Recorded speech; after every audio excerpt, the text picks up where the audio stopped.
Welcome to KMANS Martial Arts. It's a Kman here, and you're probably watching this video because you're wondering why. Not why you're watching the video, but why is Kman doing this and why is Kman doing that? And this video is to share with you why I do what I do in training, whether it be from the tiny dragons to the little dragons to taekwondo to judo and kickboxing. So the first thing to start with everything I do has a purpose, an application in some form or another to the development of someone's fighting skills.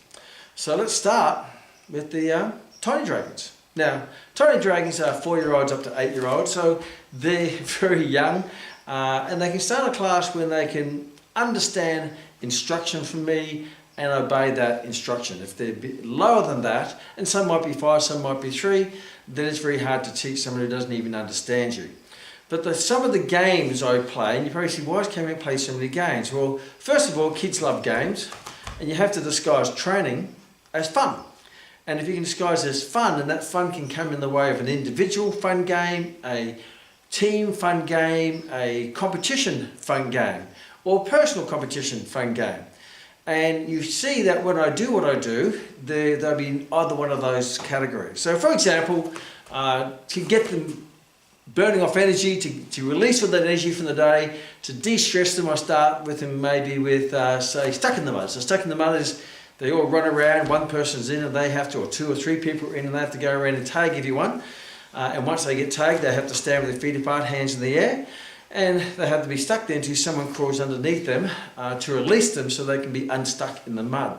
So first of all, it's quite competitive for the people who are in and they're chasing everyone.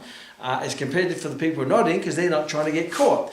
And to chase and to run requires physical running and changes of direction. So all that change in direction, that speed as they're running is all applicable to the development of the motor skills of a young child. You know, whether it be changing direction or running or tagging or accelerating or decelerating. And sometimes they fall over, they run into the wall, which gives me a bit of joy because in life you're going to fall over. Life will push you down and you have to have the strength and the character to be able to, and the resilience to brush yourself off, get back up and get on with it. So, and sometimes the kids collide with each other and that's like life. So in fighting, it's a contact sport. So when you develop into a fighter, you're hitting and punching each other, but also in life you may fall off your bike, you might fall down a hill, whatever it might be, and that will teach you how to fall, roll, get back up, brush yourself off and get on with it. Therefore, it's not so much of a shock when they get into the art of fighting, or if they fall in life, they can pick themselves up. So, and it's quite competitive. And we also play things such as chain. Chain is where you run around, you tag someone. And if you tag someone, you have to hold hands, and then 2 of you have to go around and tag someone, and that creates a chain of 3, and 4 and 5. Sometimes I split it, sometimes I keep it as one chain.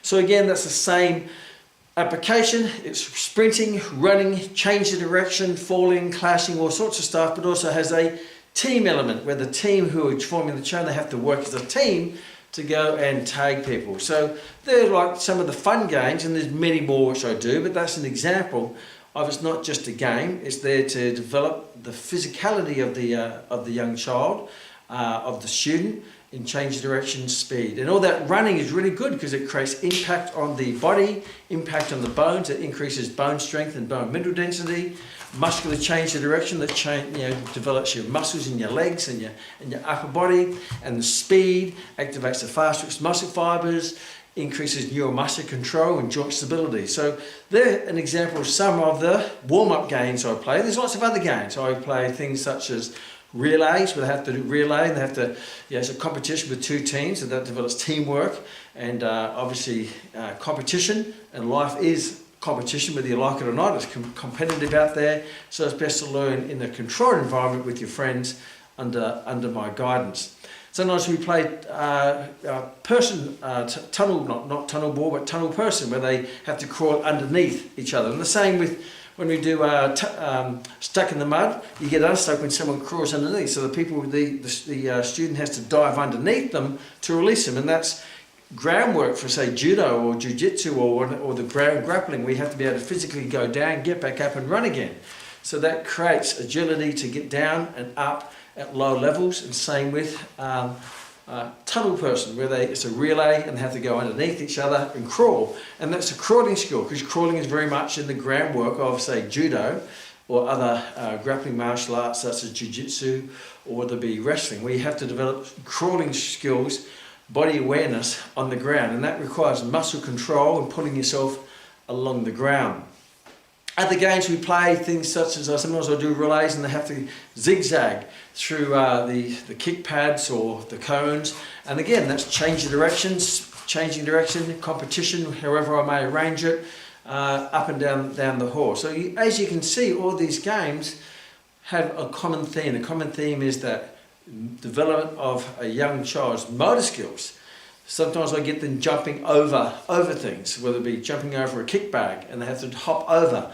That develops strength in the legs for jumping, for flying kicks later on when you get older, for jumping up, and most importantly when you land, because when you land you get impact through the bones, increases bone mineral density, increases bone strength, increase muscular control of the joints as they land. Sometimes they fall over, but increases their resilience to fall over in life and get back up. Sometimes they may hurt themselves a little bit, but that's okay. That's going to build their resilience to pain and falling over, where they're not going to freak out or go into some form of shock.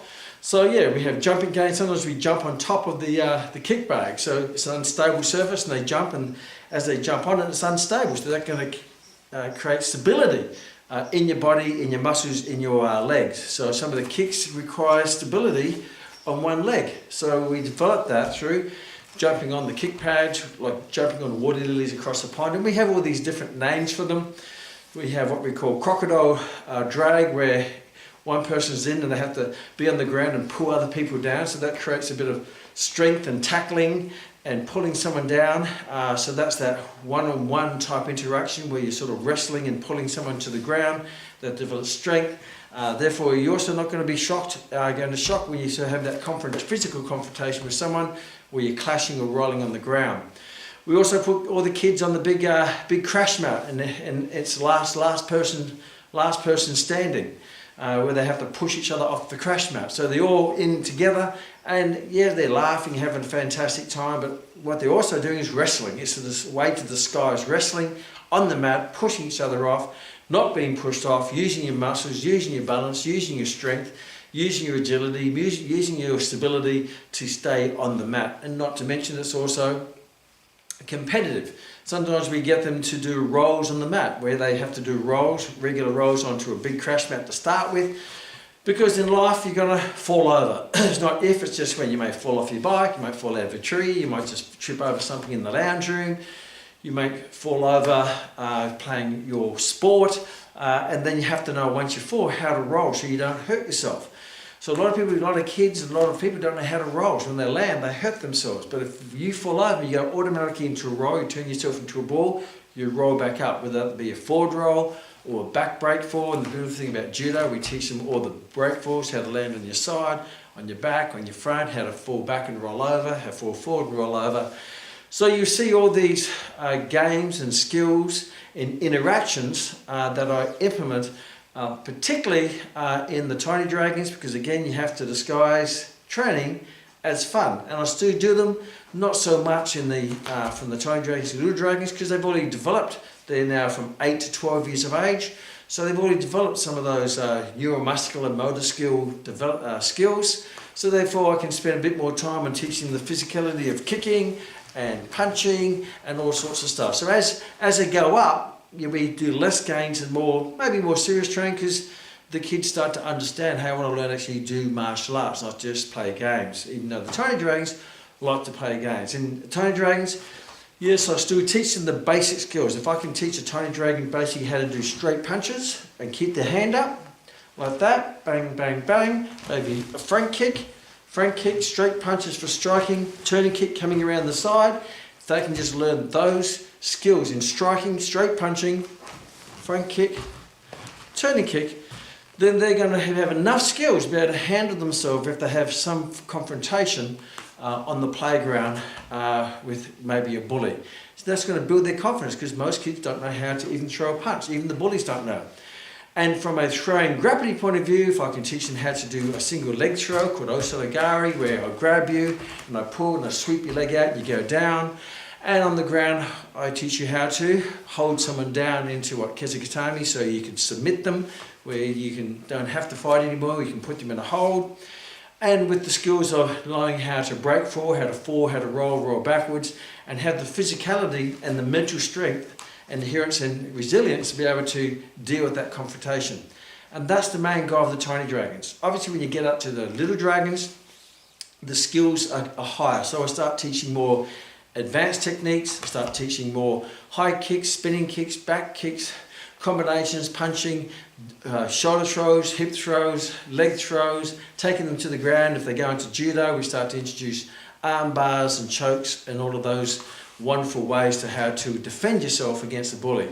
So yes, as you go up, we still get the physicality and we still get the motor development, but it's more specific skills related to martial arts. Where kids, those skills are more related to interactive games, and we do a little bit of specific skill development because there's only so long a young kid's going to do this before they start getting bored. But if I get them up punching the wall and they have to punch for fast as they can for 10 seconds and sprint to the other end and run back, and whoever's first wins, I'm teaching them how to punch in a fun, interactive way with a big group, with a little bit of a game and competition attached to it, where they have to run up and back down. I get them all kicking the wall, I count them. I may introduce some form of fun element to it, but they're kicking. I try to disguise all these techniques with a bit of fun, bit of competition, a bit of activity, and some form of a game. But as I said, as you go up to the little dragons, we tend to do some games which are more relevant, but we also go more specific into more skill development. And when you get to the adults, obviously when you get to the adults, they're more serious. They want us to learn actually how to defend themselves. I still have some games in there which I use to warm them up, and because I think all adults like to be kids sometimes. We all love to play games. Obviously the whole session is not games, but I might do a warm up as a game, and the rest is going to be more serious training. So I guess when you come to the tiny dragons, you may say that maybe 70-80% is games, but they're related to fighting skills, and around about 20 to 30% is very specific skills to fighting. But they've built that foundation with their games and their interactive competitions they may have.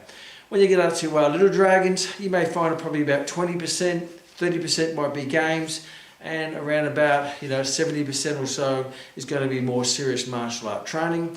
When you get to the adults, such as judo or taekwondo or kickboxing, we're going to find probably 10% at tops will be games and interactive competitions and stuff like that, and then you're going to find 90% is going to be more serious specific skill development for martial arts, depending on what that martial art is. So I hope that maybe explains the purpose and the why of what I do. And I've just shared some of the games. There's many other games I do. I use to develop upper body strength, lower body strength, upper lower body coordination, the motor skill development of a person, bone mineral density, muscle, power, speed, agility, change of direction, acceleration, all of those things which are going to be applicable to martial arts. Because martial arts is one of the greatest activities that anybody can do. I firmly believe there's certain life skills that everyone should have. For example, one of those life skills would be learning how to swim, because learning how to swim may save your life one day. You may fall into a pool, you might get taken out in a rip while you're out in the surf on the beach, and you have to know how to swim, otherwise unfortunately you will drown. You don't get any second chance. Martial arts is also one of those life skills, because that's going to protect you in a confrontation, some form of confrontation, whether it be a psychological confrontation or a physical confrontation. But even if you never get that confrontation, it's going to give you the confidence to handle a confrontation. And many times, if you have the confidence to handle a confrontation, you don't get the confrontation, because the person who's going to confront you can sense that this person, they're more than what they seem. They have confidence. There's something there which I don't want to say bully around or push around, because I sense there's this era of confidence there, and then maybe I don't know what I'm doing, so I may not poke the rattlesnake.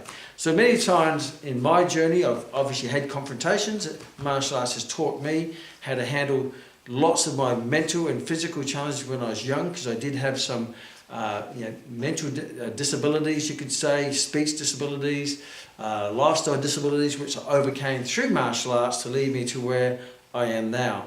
And many of the times I learnt to fight so I don't have to fight, whether that be fight physical, fight mental, whether it be fighting in the workplace, fighting in your career, fighting in life, fighting in sport, fighting in every area of life.